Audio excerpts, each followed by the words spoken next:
In this video, we're diving into C++ functions. Functions are reusable code blocks that help you write efficient and organized programs. Here is a code preview. We have a void function called greet, which takes a string called name as an argument. The function's job is to print a greeting to the console. Inside the main function, we call the greet function twice, once with the name Alice and once with the name Bob. The result will be hello Alice and hello Bob. Let's break down the anatomy of a C++ function. A function has four main components. The first is the return type, which specifies the type of data the function will return. Next, we have the name, which is the identifier used to call the function. Then comes parameters. These are the input values the function needs to perform its task. Finally, the body, which contains the code that executes when the function is called. Here is an example.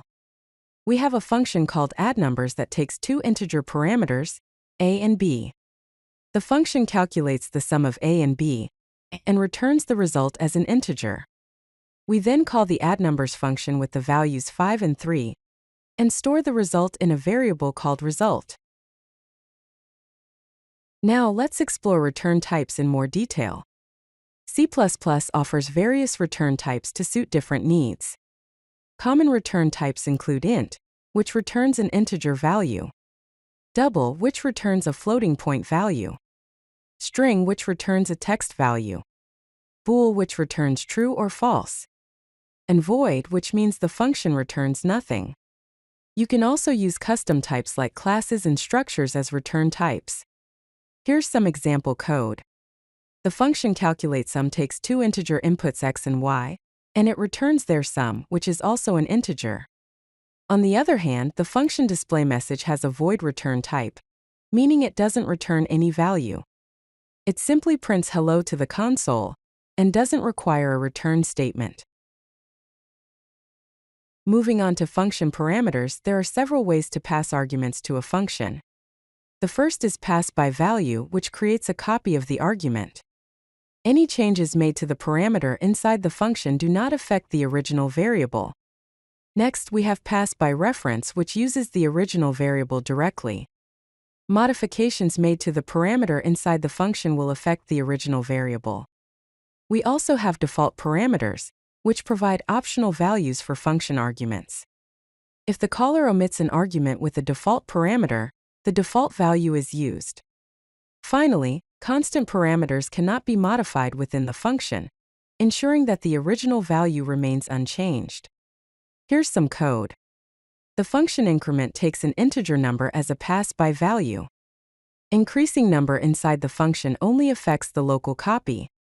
The function incrementRef takes an integer number by reference. Incrementing number inside the function will modify the original variable. The function greet takes a string name as a default parameter with the default value set to guest. If no name is provided, it will say hello guest. Let's discuss function overloading, a powerful feature in C++.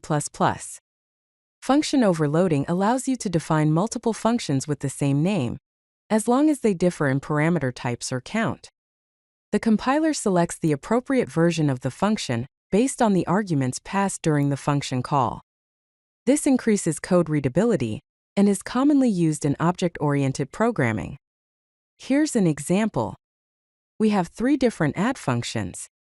The first one takes two integers as input. The second one takes two doubles as input. And the third one takes two strings as input. This is perfectly legal in C++, and the compiler will know which function to call based on the arguments that you're passing in. Now let's explore function prototypes. A function prototype declares a function before its actual implementation. This allows functions to be defined in any order, and helps the compiler with type checking. Function prototypes are commonly used in header files, also known as .h files. A function prototype only needs the return type, name and parameters of the function. Here's some code to explain this. We have function prototypes for calculate area and display result. The implementation occurs further below the main function. The main function uses the methods whose prototypes were declared above the main function.